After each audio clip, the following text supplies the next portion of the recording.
Los inicios de la astronomía y meteorología argentina están íntimamente ligados a un astrónomo norteamericano, Benjamin Gould.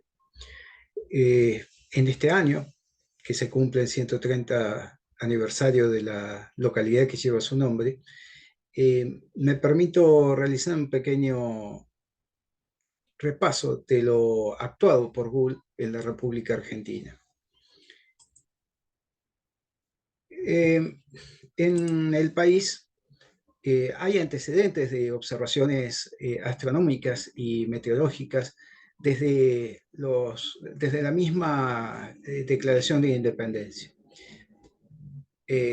Por ejemplo, Vicente López, el creador del himno nacional, ingeniero Felipe Ceniciosa, un destacado ingeniero del cuerpo, de ingenieros que se creó en esa época y de la Academia de Matemáticas, el patriota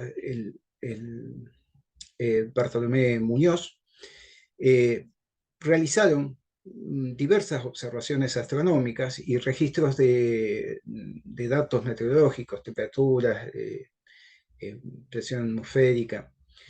Eh, por ejemplo, en 1822 realizan la observación, un eclipse de luna, y este tipo de observación no las hacían por simple contemplación, sino que tenían objetivos bien precisos. Por ejemplo, en este caso era verificar la precisión de las predicciones del jesuita Buenaventura Suárez, este criollo que actuó a principios del siglo XVIII en la zona norte de Argentina y que escribió su famoso Lunario en un siglo, donde realizó diversas predicciones de fenómenos astronómicos. Eh, de todos modos, estos yo los califiqué como aficionados en el sentido de que no cobraban por lo que realizaban, sus actividades eran otras, esto lo hacían por alguna necesidad puntual o simple gusto. Distinto fue el caso del italiano, el astrónomo matemático y físico italiano Ottaviano Mossotti, que fue contratado como profesor para la Universidad de Buenos Aires en 1827. Y él, con un pequeño telescopio, realizó diversas observaciones a lo largo de unos 8 años, hizo extensos registros meteorológicos. De todos modos, germen de observatorio, de alguna manera, no prosperó, de modo que debió esperarse hasta la presidencia de Domingo Faustino Sarmiento y su ministro Nicolás Avellaneda, quien posteriormente le sucedió en la presidencia, eh, para tener una política sostenida de ciencia, ¿no?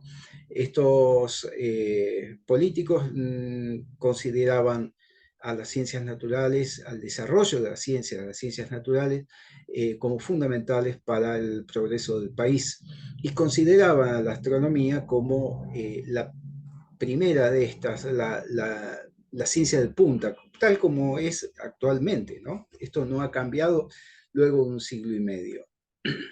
Y es así que durante esta época se crean diversas instituciones, solamente estoy indicando las iniciales, que fueron la primera de todas, el Observatorio Nacional Argentino, en 1871, que le siguió la Academia Nacional de Ciencia, la Oficina Meteorológica y la Facultad de Ciencias en la Universidad de Córdoba. Todas estas bajo la idea de formar en Córdoba un centro cultural. Eh, como reacción, en Buenos Aires se crearon otras instituciones como la Sociedad Científica, posteriormente el Observatorio de La Plata, de modo que estas fueron las instituciones iniciales.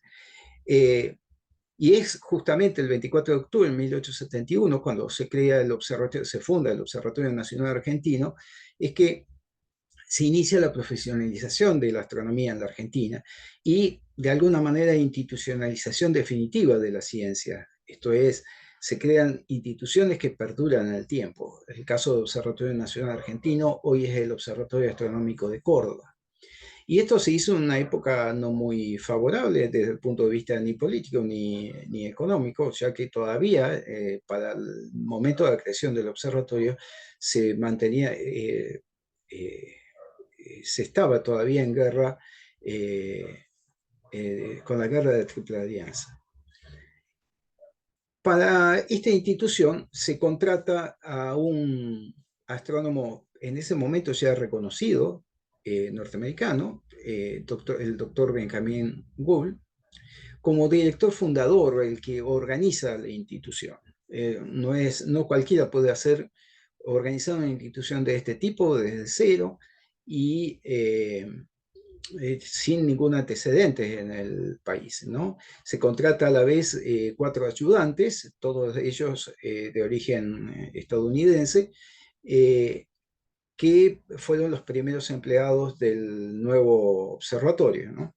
El observatorio se funda en la ciudad de Córdoba, una ciudad que en aquel momento muy pequeña, de solo 30.000 habitantes, dominada por las iglesias, las numerosas iglesias existentes, y el observatorio se ubica en las afueras de la ciudad. Ahora, ¿por qué Sarmiento contrata a Benjamin Gould? Bien, Gould había nacido en Boston y estudió en la Universidad de Harvard. Y como era costumbre en la época, para aquellos que lo podían hacer, entre 1845 y 1848 realizó una gira por Europa.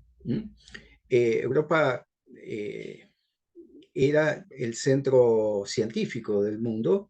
Eh, Estados Unidos todavía no estaba desarrollado en ese sentido y en particular la astronomía estaba liderada por los astrónomos germanos. De todos modos, bueno, estudia con Airy en el Reino Unido, con el famosísimo Arago en Francia.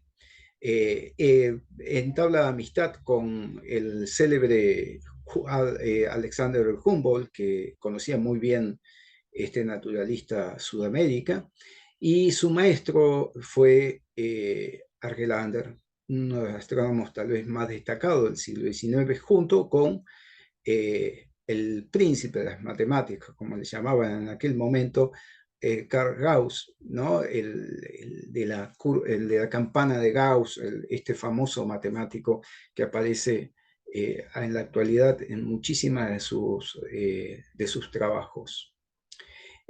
Más o menos esto ocurría en la época en que estaba Juan Manuel de Rosas en la Argentina.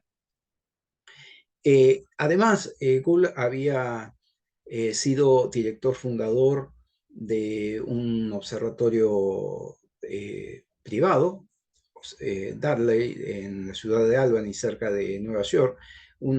Esto le da una experiencia particular.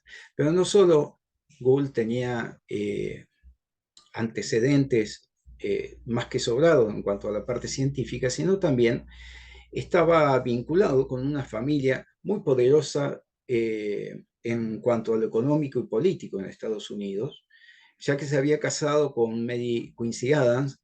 Esta culta mujer era descendiente de 2 presidentes norteamericanos. Su padre fue presidente de la Universidad de Harvard. Tenía varios parientes que eran alcaldes de Boston. O sea, era para Sarmiento un vínculo con estas personalidades norteamericanas que le daba mucha importancia, ¿no? Finalmente, hay que considerar que Benjamin Gould formaba parte de la logia, de un gran maestro masón, al igual que Sarmiento y muchos personajes científicos y políticos de la época, ¿no? De hecho, en 1877 Gould funda en Córdoba una logia. ¿Mm? De modo que tenía más que sobrados antecedentes para que se constituyera en el director fundador. El observatorio, como verán, se creó en una zona muy inhóspita, en las afueras de la ciudad de Córdoba. Hoy ya es el centro de la ciudad, pero bueno, aquí en la parte central se ve el edificio del observatorio y cómo justamente estaban no muy fácil la comunicación con la ciudad, se construyeron habitaciones para casas para los ayudantes y el director. Eh, y bueno, es así que se compran instrumentos para este nuevo observatorio. Los dos principales, son diversos los instrumentos que se compraron, pero los dos principales eran un telescopio llamado Círculo Meridiano, que eh, es un telescopio especializado en determinar posiciones estelares precisas, y un telescopio más común, digamos, de los normales, un refractor ecuatorial, que de hecho aún hoy se encuentra en el observatorio, ambos instrumentos, ¿no? Están al resguardo del museo. Eh, ¿Cuál es la razón de la creación de este observatorio? Es una razón política específica para generar ciencia en la República Argentina. Esa fue la primera y principal razón. Pero desde el punto de vista científico, estaba relacionado con el hecho de que los cielos del sur, los cielos australes, eran relativamente poco conocidos. Había antecedentes de astrónomos que lo habían observado, pero en forma muy parcial y forma irregular, de modo que no estaban estudiados en la profundidad que habían sido estudiados los cielos del norte. Lo cual se justificaba por el hecho que la mayoría de los observatorios existentes en la época estaban en el hemisferio norte, muy poquitos en el hemisferio sur. Por ejemplo, en Sudamérica estaba el observatorio de Río de Janeiro, pero era un observatorio naval, hacía poca ciencia básica, y el de Chile, que se había creado algunos años antes, era muy pequeño y con poca actividad. Tal vez el más importante era el que estaba en Sudáfrica. Eh, pero la creación de un nuevo observatorio en el hemisferio sur fue muy bien recibido y de hecho muy apoyado por las distintas instituciones. Al año siguiente de la creación del observatorio, de la fundación, Sarmiento le pide a Benjamín Gould que se encargue de la creación de una institución específica para las oficinas para la meteorología. En la época era muy común que astronomía y meteorología estén juntas, pero tanto Bull como el mismo Sarmiento sostenían que estas ciencias tendrían que ir, estas actividades tenían que ir separadas, como lo que es actualmente. Esto fue muy de vanguardia, ¿no? Había muy pocos países del mundo que tenían esto separado. Y es así que Gould propone, escribe a pedido de Sarmiento un borrador de una posible ley para crear una oficina meteorológica argentina. Eh, y así es, ese año, en 1872, hace 150 años, es aprobada por el Congreso. ¿Mm? Y esta institución fue dirigida ad honorem por Benjamin Gould, fue el mismo director, y las oficinas fueron el mismo observatorio. Se contrató un secretario que fue el primer empleado de la institución, Luciano Correa, un oriundo de Córdoba.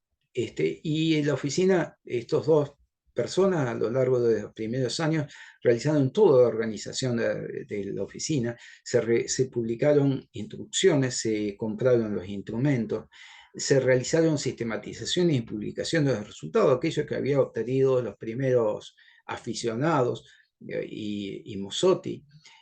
Eh, y se realiza una red de observatorios, ¿no? Que incluso llegan a establecerse una en Tierra del Fuego y otra en las Islas Malvinas, en un momento en que toda esta zona estaba en disputa de alguna manera con Chile, ¿no? Así que tuvo una importancia fundamental esta oficina, no solo para un país agrícola ganadero como era la Argentina, sino también para afianzar su soberanía sobre ciertos territorios. En 1884 se termina de construir la sede de esta oficina en una parte del terreno del observatorio, de modo que pasan las oficinas del observatorio mismo a este edificio, el cual actualmente sigue existiendo y está el Museo Meteorológico Nacional Dr. Benjamín Gould. Y la oficina en la actualidad es el Servicio Meteorológico Nacional que, como dije, cumplió este año 150 años de su creación, ¿no? Voy a comentar primero cuáles fueron los beneficios inmediatos que trajo la creación de una institución científica y después dejo lo que se hizo en astronomía. En la época había un problema creciente que estaba relacionado con el establecimiento de la hora. Cada ciudad en la República Argentina tenía una hora distinta, la propia, según algún reloj de sol que tuviera en su plaza o en alguna institución, y algunos relojes mecánicos de algún ciudadano de dinero que disponía de ellos, que estaban colocados de alguna manera en consonancia con el reloj de sol. Esto no tenía grandes problemas cuando, por ejemplo, de Rosario a Santa Fe, perdón, a Córdoba, eh, se, se tardaba varios días en llegar, pero con la aparición del ferrocarril y el telégrafo, esto comenzó a ser un problema, ya que la gente perdía el tren, perdía los barcos, justamente a consecuencia de esto, ¿no? Ya con el ferrocarril, la distancia entre Rosario y Córdoba se recorría en 12 horas y por el telégrafo era casi instantánea. Entonces se daban cosas insólitas como que se emitía un telegrama desde Buenos Aires, por ejemplo, a las 10 de la mañana y llegaba a Córdoba a las 9:45. No es que retrocedía en el tiempo, sino que la hora establecida en Córdoba era distinta a la de Buenos Aires. Si se quería constituir realmente un país y establecer los vínculos entre las distintas ciudades y provincias y con el exterior, era imprescindible unificar esta hora. Y eso fue posible gracias al observatorio, porque uno de los instrumentos indispensables para realizar las observaciones astronómicas era un reloj de precisión. Seguramente fue el primer reloj de alta precisión que tuvo la República Argentina, un péndulo, que aún, esa es una foto del primer péndulo que está expuesta en el Museo del Observatorio, en el MOA, y con este, y junto al círculo meridiano que permitía determinar la hora, se comenzó a emitir la hora a través de la red de telégrafo. Fue de esta manera que por primera vez en la República Argentina tuvo una hora unificada. Hoy perdemos la noción de la importancia que tuvo, dado que uno consigue la hora en cualquier teléfono, pero eso es consecuencia de un trabajo realizado a lo largo de siglos, ¿m? Y en particular de esto que se pudo hacer en el Observatorio de Córdoba. Todos los días jueves a las 11 se emitía un top horario y se coordinaban todos los relojes de la República Argentina con la hora de la ciudad de Córdoba. Justamente la existencia de esta red de telégrafo, el reloj y el círculo mediano permitió también otra cuestión que no podía realizarse por falta de estos instrumentos y que era la determinación precisa de las posiciones geográficas, en este caso de las principales capitales de la República Argentina. Desde el observatorio, Benjamín Gould organizó como director comisiones que fueron a distintas ciudades de la Argentina a lo largo de los años, y con ella se determinaron las posiciones, longitud y latitud de cada una de ellas, y de esta manera se estableció una base para los primeros mapas precisos de la República Argentina. Téngase en cuenta que, por ejemplo, en 1869, un año antes 2 años antes de la fundación del observatorio, había errores muy gruesos en los mapas. Por ejemplo, Río Cuarto estaba ubicado al este de Córdoba, en vez de estar ubicado al oeste, ¿no?, del meridiano de Córdoba. Esos eran errores muy gruesos, ¿no? Y había otros también muy notables. Y esto se solucionó gracias a la existencia de esta institución. Finalmente, para detallar estos beneficios que trajo la institución, muchos de los cuales fueron en gran medida planteados y puestos en práctica por el director, por Bull, fue la revisión de las unidades de peso y medida. Esto fue pedido por Nicolás Avellaneda porque contemporáneamente a la creación del observatorio, en Córdoba se realizó una exposición nacional industrial y agrícola. A esa exposición todas las provincias llevaron los patrones de medida que tenían, esto es, los elementos con los cuales se determinaba cuánto era un cierto volumen, un cierto peso, una cierta longitud. Se utilizaban unidades muy mezcladas. Por ejemplo, la vara de España, en vez del metro, digamos, de longitud, la vara, o la libra como una unidad inglesa. Y cada provincia tenía algo distinto, de modo que era realmente un caos. Incluso se prestaba, digamos, a malversaciones en los intercambios comerciales. Así que era muy importante la unificación y esto se planteó en el observatorio y se hizo un análisis detallado y Benjamin Gould en su informe al presidente le indica que no había otra más que borrar todo lo que había y adherir al sistema métrico, el cual actualmente es el vigente. Ya había un movimiento en este sentido, el sistema internacional, el sistema métrico legal argentino actualmente, desde 1972, y que sostenía, digamos, la propuesta francesa del metro de fines del siglo XVIII. Estos fueron todos los beneficios directos de la existencia de este tipo de institución.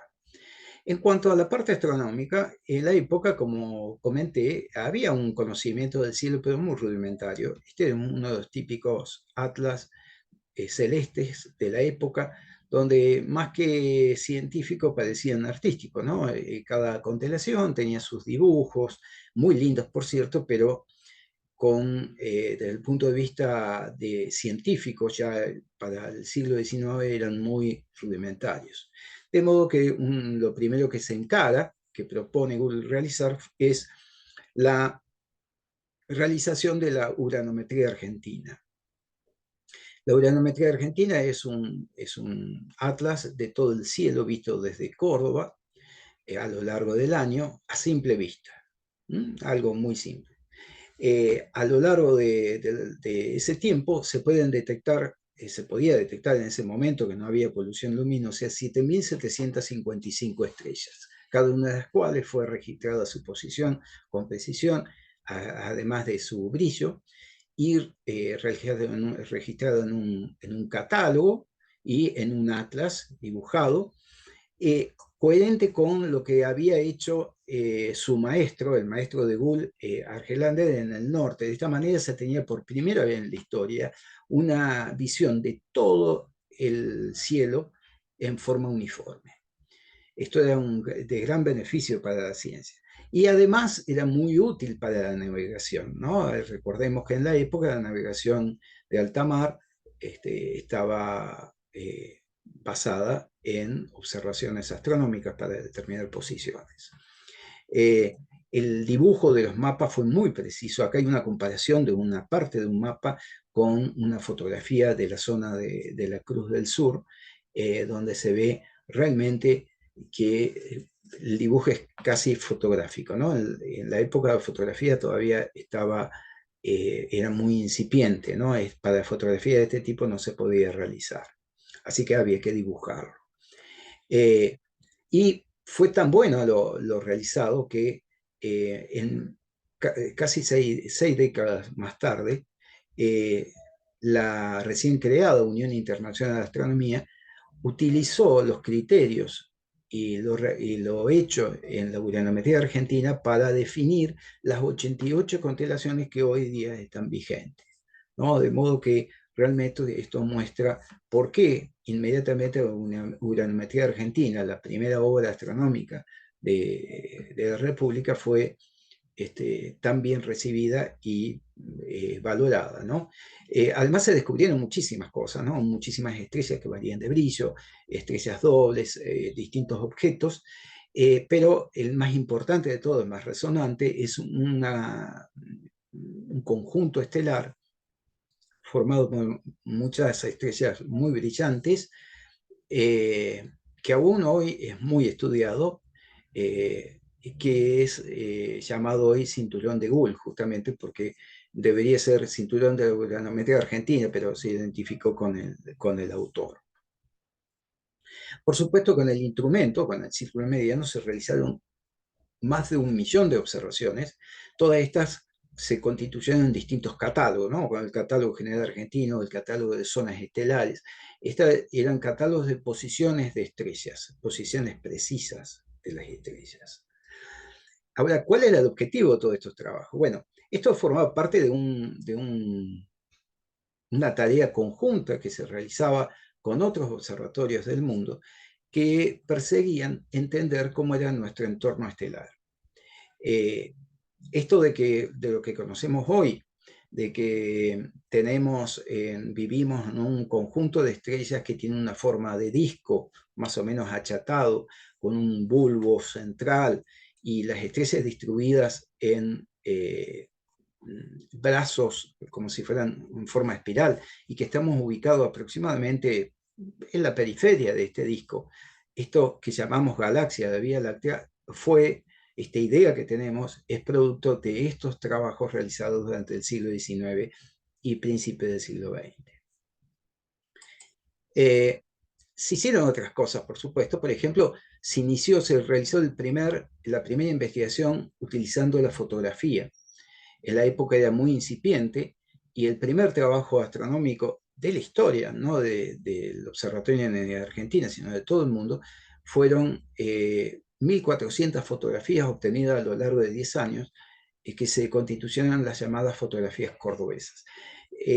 Parecen poco, porque hoy día uno puede sacar 1.400 fotos en una hora, pero en aquella época era muy trabajoso realizar esto, se hacía con ese telescopio. Y bueno, se obtuvieron cosas bellísimas como las fotografías de la Luna premiadas en 1879 en la exposición de Filadelfia.